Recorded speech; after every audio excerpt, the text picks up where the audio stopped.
Nous sommes ravis d'annoncer une nouvelle fonctionnalité sur Staff Times, la gestion de documents et le partage de fichiers.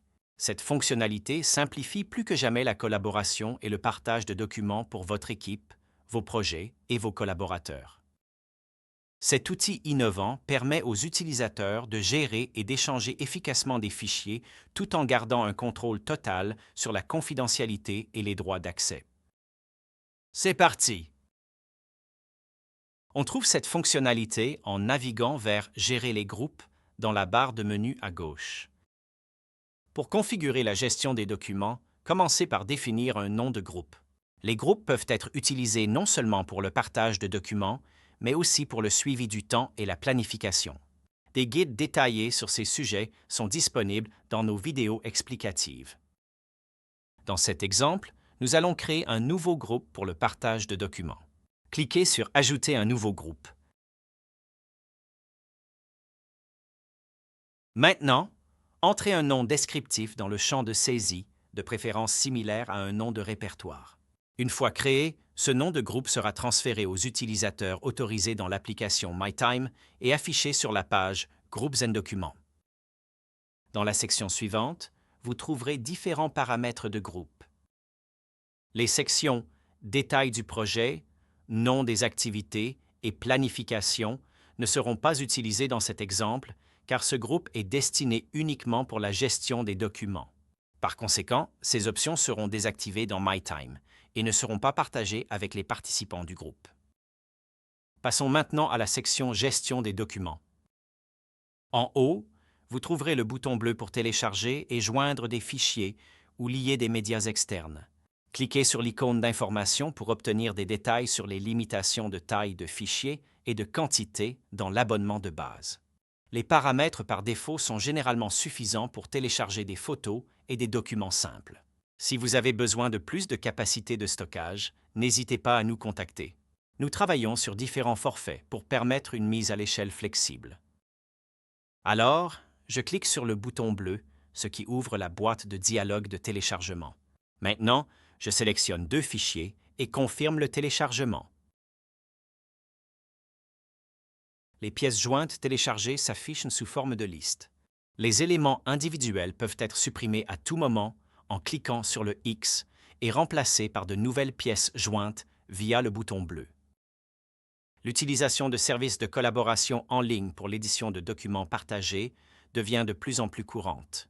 Si vous utilisez déjà Microsoft OneDrive, Google Drive ou Dropbox, on peut facilement ajouter des liens vers des fichiers et dossiers stockés dans le cloud à ce groupe. Je vais maintenant créer un lien vers un fichier Google Cloud et le confirmer. Assurez-vous de définir les autorisations dans ces services cloud en conséquence. Voilà, c'est fait. Maintenant, nous allons attribuer des employés au groupe qui devraient avoir accès à ces documents. Pour ce faire, sélectionnez les membres du groupe appropriés. Enfin, nous enregistrons le groupe créé. À ce moment-là, nous pouvons envoyer une notification aux membres du groupe, soit par email, en tant que notification sur l'appareil, ou directement dans l'application MyTime.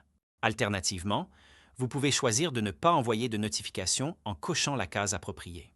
Pour terminer, nous saisissons un message court et confirmons le processus en cliquant sur « Enregistrer ».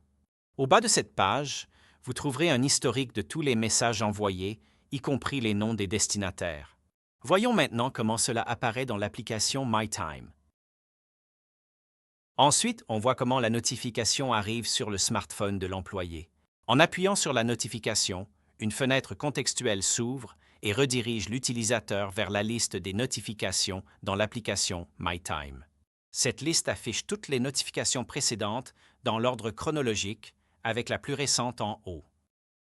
En appuyant sur une notification, l'utilisateur est directement dirigé vers le groupe correspondant et peut consulter les fichiers joints.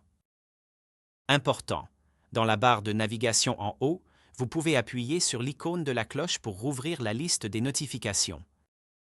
Veuillez noter que cet outil peut également être utilisé pour des annonces générales à vos employés, indépendamment d'un document spécifique. Maintenant, regardons le contenu du fichier reçu. MyTime utilise les applications installées sur votre appareil pour ouvrir le fichier. Les appareils avec des écrans plus grands, comme les iPads et les tablettes, offrent une expérience de visualisation optimisée. L'employé de ce groupe peut également ajouter ses propres fichiers si nécessaire. Il suffit d'appuyer sur « Sélectionner un document » et de télécharger le fichier depuis l'appareil. Une note sur les notifications. Pour éviter de surcharger les boîtes de réception de vos employés, nous vous recommandons de limiter les notifications par email aux messages importants. Pour les mises à jour courtes telles que « Nouveaux documents ajoutés »,« Nouveaux membres ajoutés » ou les mises à jour de statut, la notification dans l'application est idéale. Maintenant, permettez-moi de vous montrer la vue de bureau de MyTime Desktop. Les utilisateurs de MyTime Desktop accèdent au menu « Documents » dans la barre latérale gauche. Tous les groupes, leurs fichiers et liens partagés y sont répertoriés. Cliquer sur une pièce jointe ouvre l'aperçu. Les utilisateurs peuvent également importer leurs propres fichiers qui peuvent ensuite être partagés avec les membres du groupe. Les notifications d'administrateurs sont annoncées via l'icône en forme de cloche en haut à droite. Cliquez sur le texte de notification vous redirigera vers la ligne du nom du groupe. Il existe différentes façons d'utiliser les groupes au sein de votre entreprise pour améliorer le transfert de connaissances et la collaboration en interne. Voici quelques exemples. Politique d'entreprise et gestion des connaissances. Utilisez les groupes comme référentiel central pour les directives et les politiques RH. Documents d'équipe et de projet. Facilitez la collaboration au sein des équipes projets en partageant des fichiers, des mises à jour et des notifications pour les projets clients en cours. Formation et développement. Partagez des instructions, des supports de formation et des ressources d'intégration pour les nouveaux employés. Plateforme de communication interne. Utilisez les groupes comme espace interne pour les employés afin de discuter et de collaborer sur diverses initiatives.